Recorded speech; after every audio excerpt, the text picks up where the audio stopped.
Hi, guys. Fernandes Lembo on the grid. I'm going to say you're not wearing a jersey. No Patriots jersey? No Patriots jersey. I only have one, and it's in the a hamper. It's in the laundry. I've worn it like 10 straight days, so I can't wear it here. It would stand up by itself. Good. But, why don't we start off, we got soccer going on, but why don't we start off with what was released a few days ago? I wrote the story. You did. Willie Taggart is going to be the guest speaker at the Best of HT Preps on May 21st after having Tim Tebow and Derek Brooks. We finally have a guy who's truly local. I think it was a good choice. It was, even though if you're keeping tabs, it's Florida State 2, Florida 1. Right. No, he's a great pick because not only is he a local guy, but, he wasn't born into what he's doing. He worked his way into it. It wasn't like he was, born and his dad was some football coach. He worked his way in. He made some good contacts with the Harbaughs, and he is the product of hard work and determination. As corny as that sounds, he's proof that no matter, what your lot in life is or how you grow up, if you do the right things, you can be successful. And, he's gone from being a regular kid in Palmetto playing at Manatee High, and now he's the head coach of one of the most tradition-rich college football programs in the country. So I think he's a great pick for our banquet this year. His nickname, I didn't cover Manatee back in the early 90s. I was covering locally. His nickname was Skull because of the shape of his head, but he wasn't especially big. Right. He could run and throw, but as a junior, he won the state title. And then as a senior, they reached the final, and they got blown out defensively, but not bad. And you're right. He goes on to great career to at West Kentucky. Great career. Retired as Jersey. Played all 4 years. So everything he's done, he's been really good at, whether it's a high school player, college player. Now he's a head football coach. I think it's a great pick. Again, the whole Oregon to FSU thing. I was but I think just in terms of what we're shooting for with the banquet and the message that we want to get across to the student athletes, I think he's a perfect guy to deliver it. So I think a great move by our team there. And not so coincidentally, he's in an area where maybe he can establish a recruiting toehold if it's not already here. You see the FSU head coach, and you're a football player. You're like, hey, I want to play for this guy. I'm sure a lot of the dads will be like, hey, with their phones, this is my kid. If you're interested. I don't think that's part of his contract. No, I don't think it is. But I'm sure a lot of dads will be like, hey, if you're looking for a lineman. So you better dry clean that suit you usually wear for this thing. Give it a couple of months. I only have one. I have as many suits as you have jerseys. So I get that ready to go. Yeah, it should be fun. Should be a good night. Our first two have been really, really successful. I think. Right. Good reviews from everybody. So I'm looking forward to this one. And it coincided with the release of our all-area section. Yeah. And sort of Sunday's paper that came out nicely. Yeah. I saw a couple of postings on Facebook. John Sprague posted one for his niece, granddaughter, yes, Kayla. That came out. A volleyball player of the year finalist. Yeah, and like you said, a little different this year. I think people are going to appreciate that because it's kind of a little suspenseful. Now again, some of them, if you read the criteria, I think some of them might be kind of obvious who's going to be the player of the year. But it's pretty cool. It's a little different. Little difference in the mix, and I kind of like that. And the fact that we got all the photos in the paper, maybe when I have to call up for the next time, it's like, hey, you see everybody got their photo in the paper? Come on down. Don't blow this off. You did so well at that. You can do it again for the winter sports. Thank you very little. Let's move on to soccer. Yeah. You covered it last night. We got district semifinals coming up in 1A and 2A. You were at St. Stephen's. ODA hosted, against Braden Christian. Now they're hosting it. If you don't make it back to the regional, it's something strange for this team, right? Yeah. It's 04 they haven't made it out of district. The Falcons are always there. Coach Mark Jones doing a great job. They won a state title back, I think, 2001 when it was a fall sport. They were playing fall soccer. So he does a great job there, and they play ODA on Friday. ODA beating Sarasota Christian in the second game of that doubleheader. So that should be a good game. I put in my story they played to a tie. The one district game they played, the one non-district game they played, the Falcons won by a goal. But Mark Jones said, "Hey, we got to bring it against these guys." I think it's one of those things where you want to beat St. Stephen's. St. Stephen's is kind of like that, kind of that bar.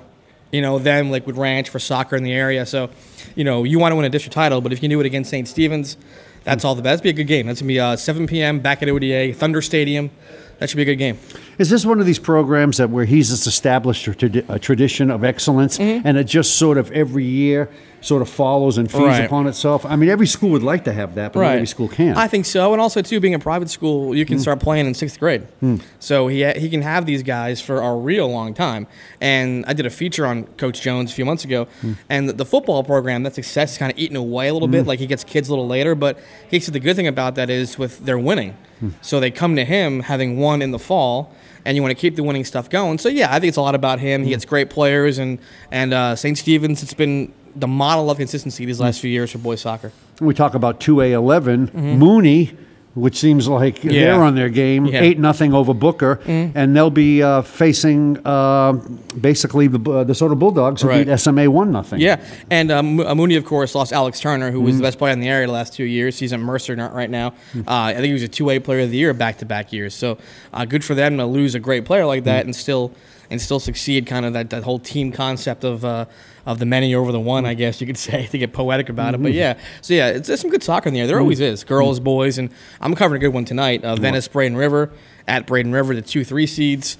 Whoever wins goes to the final. Whoever loses, it's over. That's why the semifinals are so much more fun than the final, because it's like it's win or go home, whereas the final, both teams are moving on. So the semifinals has a little more drama to it, I think. I mean, it's almost like the AFC and NFC title games, which really are in pro football the best weekend of the games, really, as opposed to the Super Bowl almost. And it's kind of almost like the finals, almost like a bowl game in a sense. You want to win it, you want a trophy, but you do know, win or lose, a brand new season starts a few days later. What else we got coming up? We got soccer, but what else maybe down the road next week? We got girls and boys soccer quarterfinals for regional. The girls, for whatever reason, had like a week and a half off after district. I don't know why they did that. So we have those two, and then girls basketball starts next week. Some teams having good years. Obviously, Braden River's having a great year. Northport, Riverview's having a bit of a turnaround. They're having a good season out there.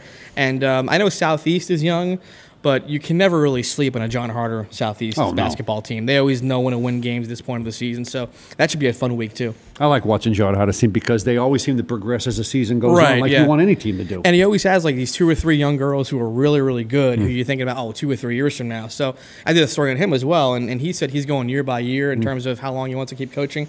And he says, every time I want to think about year by year, I look and I have 2 really good freshmen this year and an undefeated JV team. So he wants to stick around? Yeah, so I think he kind of knows what's coming, and he got a clean bill of health from his doctor, which is always important.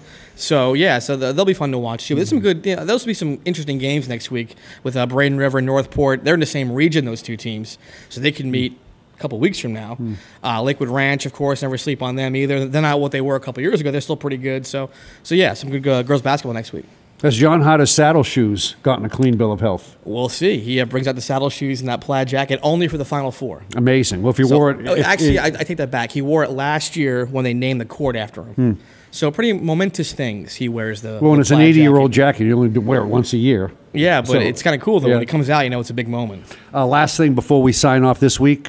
Trey Burton, local guy. Did a story on him. We'll be playing Sunday Super Bowl against the Patriots. He's getting a lot of coverage. I saw him being interviewed on TV, on ESPN or whatever, talking about his story. On the television box. Yeah, exactly. So great moment just locally and for football fans everywhere, really. Yeah, and like we said last week, and I wonder, too, I know you talked to him, but you got a guy like Tom Brady who's going to be, 40? Right. Well, I'm sure Trey Burton watched the NFL when he was a kid. Right. Watched Tom Brady in the Super Bowls, and now here he is going up against, not against him because he's obviously an offensive player. But he can look and he's mere feet away, now right? he's going to try and beat Tom Brady in the Super Bowl. Pretty cool. When you interviewed him, did you go Pats and then hang up at the end of the conversation? Well, I started off by saying, you do know probably that I'm a huge Patriot fan. He says, I know. He says, but like he said, if Nick Foles plays a great game, nobody's going to have a great chance of winning that game. I think it's a better game than people think it is. I hope so.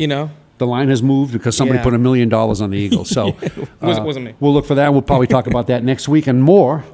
On next week's edition. And then a couple weeks from now, boys hoops district starts. So we've got some cool stuff coming up, and wrestling, of course. There's some cool stuff coming up. So there'll be a reason to tune us in next week. There always is. And the weeks following. Yes, you got it. So for Lembo and Fernandez, we'll see you next week and On the Grid.